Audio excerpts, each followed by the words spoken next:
کہ اسلام میں پھر سمجھیے کہ اسلام میں منشیہ کی جان کی کیا اہمیت ہے، انسان کی جان کی اہمیت کیا ہے. میں مسلمانوں کی بات نہیں کر رہا ہوں. فرض کیجئے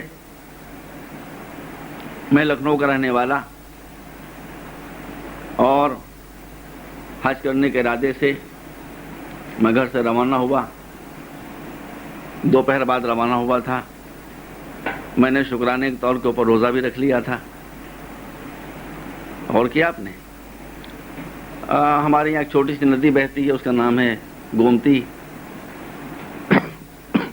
اس کے کنارے سے میں گزر رہا تھا تو میں نے کہا کہ لاؤ یہاں پر نماز کا وقت آ گیا ہے.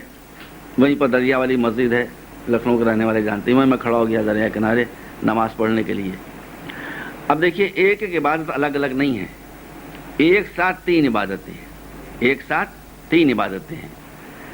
حج کے سفر کے لیے میں روانہ ہو چکا ہوں، میں روزے سے بھی ہوں اور میں نے نماز بھی شروع کر دی ہے.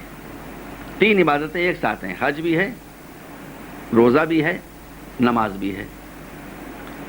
اگر میں گومتی ندی میں غوطہ لگاؤں گا تو حج کا ٹکٹ بھی چوپٹ ہو جائے گا، پاسپورٹ بھی خراب ہو جائے گا، اور غوطہ لگانے سے، ڈبکی لگانے سے روزہ بھی ٹوٹ جاتا ہے، روزہ بھی ٹوٹ جائے گا.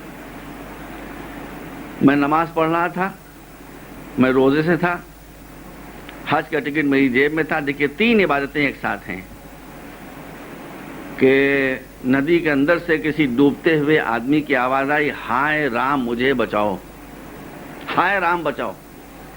ابھی جو کہہ رہا ہے ہائے رام مجھے بچاؤ، تو ہائے رام خود ہی بتا رہا ہے کہ وہ ڈوبنے والا مسلمان نہیں ہے. ہائے رام کا نعرہ خود بتا رہا ہے کہ ڈوبنے والا مسلمان نہیں ہے. تو اگر میں نماز پڑھ رہا ہوں، اگر میں روزہ رکھ رہا ہوں، اگر میں حج کے سفر پر جا رہا ہوں، مگر میں اسلام کو جانتا نہیں ہوں، تو میں کہوں گا اچھا ہے ایک کافر ڈوب رہا ہے اسے ڈوبنے دو. لیکن اگر میں صحیح مسلمان ہوں، میں رسمی مسلمان نہیں ہوں، میں اسلام کے اپدیش کو جانتا ہوں، میں اسلام کی تعلیم کو جانتا ہوں، تو مجھے اسلام کا حکم یاد آئے گا کہ ڈوبنے والا ہائے رام کر کے کہہ کے بتا رہا ہے کہ میں ہندو ہوں، مگر یہ ہندو ہونے کے باوجود بھی اسی اللہ کا پیدا کیا ہوا ہے کہ جس کی میں نماز پڑھ رہا ہوں، اسی اللہ کا پیدا کیا ہوا ہے کہ جس کا میں روزہ رکھ رہا ہوں، اسی اللہ کا پیدا کیا ہوا ہے کہ جس کے گھر میں چکر لگانے کے لیے، حج کرنے کے لیے جا رہا ہوں. تو اسلام کا حکم ہے کہ نماز کو توڑ دو.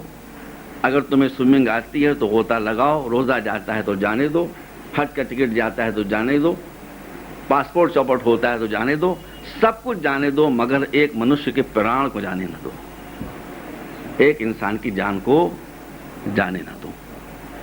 تو میں اپنے ہندو بھائیوں کو بتانا چاہتا ہوں کہ جو اسلام ہم کو یہ حکم دے کہ نماز جو کبھی توڑی نہیں جا سکتی، روزہ جو کبھی توڑا نہیں جا سکتا، حج جب سفر شروع ہو جائے اسے چھوڑا نہیں جا سکتا، جب وہ اسلام یہ کہتا ہے کہ ایک ہندو کو بچانے کے لیے، ایک مورتی پوجا کرنے والے کے بچانے کے لیے تم نماز کو بھی توڑ دو، روزوں کو بھی چھوڑ دو، حج کو بھی چھوڑ دو، سب کچھ چھوڑ دو، مگر ایک انسان کی جان کو جانے نہ دو.